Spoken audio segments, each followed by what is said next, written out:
আসসালামু আলাইকুম। দর্শক বয়স সিলেট থেকে আমি মইনুদ্দিন মঞ্জু সবাইকে স্বাগত জানাচ্ছি। আমরা এই মুহূর্তে আছি হযরত শাহজালাল রহমাতুল্লাহের মাজার শরীফ প্রাঙ্গণে এবং এইখানে শেষ মুহূর্তের গণনা কার্যক্রম চলছে। প্রায় প্রত্যেকটি নোটের যেসব বান্ডিল করা হয়েছে সেসব বান্ডিল শেষ মুহূর্তে অটোমেটেড অর্থাৎ স্বয়ংক্রিয় যে মেশিন আছে সেই মেশিনে টাকাগুলো গণনা করা হচ্ছে। এখানে 4টি মেশিন এই মুহূর্তে আমরা দেখতে পাচ্ছি। 4টি মেশিনে জেলা প্রশাসন এবং ওয়াকফ প্রশাসনের সবাই উপস্থিতিতে এই টাকার গণার কার্যক্রম, দানের টাকা যেগুলো উঠেছে সেইগুলো গণার কার্যক্রম চলছে। কিছুক্ষণের মধ্যেই হয়তো আমরা টোটাল যে একটা হিসাব সেই হিসাবটি আমরা জানতে পারবো। বাইরে কিন্তু মুষলধারে প্রচুর বৃষ্টি হচ্ছে। এই বৃষ্টির মধ্যেও আমরা দেখেছি প্রায় 6 ঘন্টারও উপরে এই টাকা গণনার কার্যক্রম চলছে। তারপরেও এখনো শেষ হচ্ছে না। আমরা ঠিক জানি না গত যে 18 তারিখ থেকে 22 তারিখ অর্থাৎ 18 জুন থেকে 22 জুন পর্যন্ত যে পরিমাণ টাকা উঠেছিল 17 লাখের উপরে, এবার গত 3.5 দিনে উঠেছিল। এবার প্রায় 17-18 দিন পর এই যে মাজারের ডেগের দানের যে টাকা কত টাকা হতে পারে সেটি আমরা কিছুক্ষণের মধ্যেই জানতে পারবো। এখনো আসলে গণনা কার্যক্রম প্রায় শেষের পথে আছে।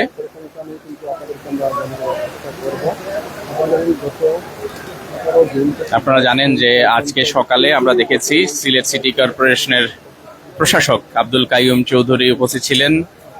সিলেটের উন্নয়ন কর্তৃপক্ষের চেয়ারম্যান রেজাউল হাসান কোয়েস লোদি, সিলেট জেলা পরিষদের প্রশাসক আবুল খায়ের চৌধুরী শামীম, তারপর সিলেটের ভারপ্রাপ্ত ডিসি পিঙ্কি সাহা সহ প্রশাসনের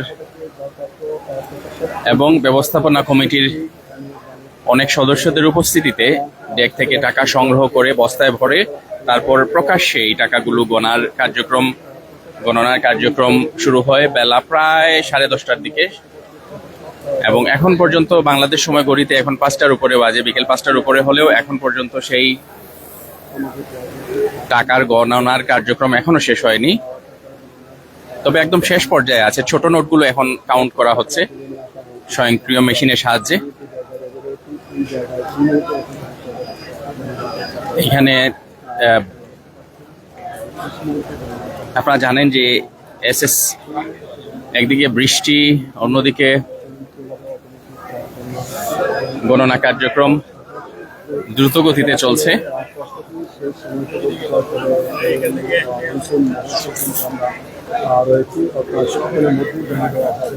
কিছুক্ষণের মধ্যেই তো আমরা জানতে পারবো ঠিক কত টাকা আসলে এই দানের টাকা এই কয়দিনে উঠেছে এবং এই টাকা দিয়ে কি করা হবে সেটি এখন পর্যন্ত আসলে ব্যবস্থাপনা কমিটি নির্ধারণ করতে পারেননি। তারা আগামী বৃহস্পতিবারের বৈঠকে এ ব্যাপারে চূড়ান্ত সিদ্ধান্ত নেবেন।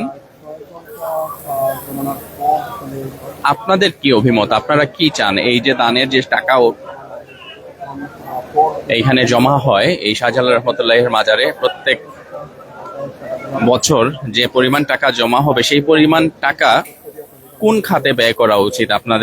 আপনাদের যদি অভিমত আপনারা কমেন্টে জানাতে পারেন।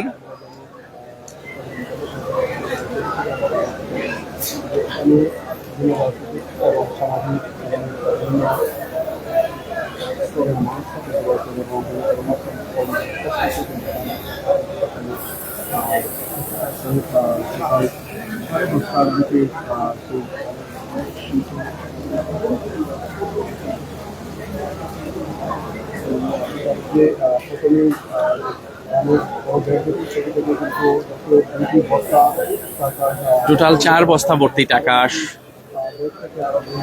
জমা হয়েছিল।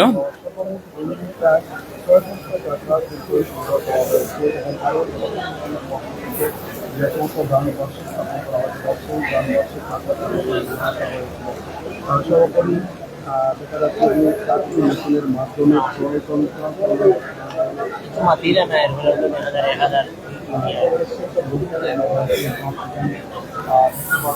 আমরা আশা করি আর কিছুক্ষণের মাঝে এই টাকার মূল যে টোটাল অ্যামাউন্টটা জানা যাইব। এবং একটু আগে আমরা দেখছি যে সিটি কর্পোরেশনের প্রশাসক আব্দুল কাইম চৌধুরী উপস্থিত হইয়াছেন,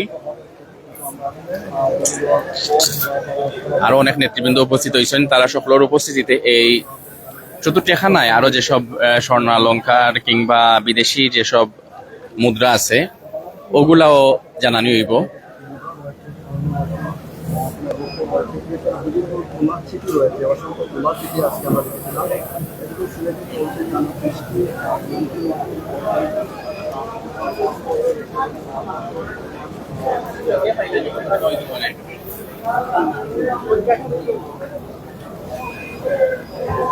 কেউ বলছেন 50 লাখের উপরে হবে, কেউ বলছেন কোটির কাছাকাছি যাবে। দেখা যাক শেষ পর্যন্ত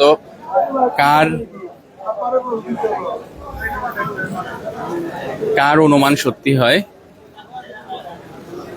এখানে গণমাধ্যম কর্মীরা উপস্থিত আছেন এবং আমরা একটু দেখি এইদিকে আসো, এইদিকে ওই যে বান্ডিল টাকা যেগুলো এখানে এখনো অনেক বান্ডিল টাকা, এগুলো এখনো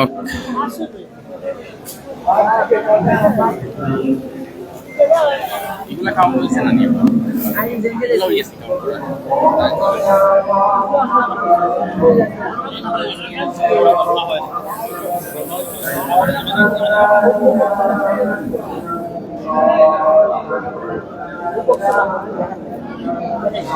গণনার পর এই বক্সে টাকাগুলো রাখা হচ্ছে।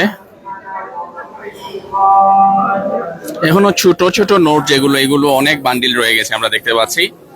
আর আসরের নামাজও শুরু হয়ে গেছে। আমরা পরবর্তী পর্যায়ে আপনাদেরকে আবারও আপডেট জানানোর চেষ্টা করবো। সবাই ভালো থাকবেন, সুস্থ থাকবেন, নিরাপদে থাকবেন। আসসালামু আলাইকুম।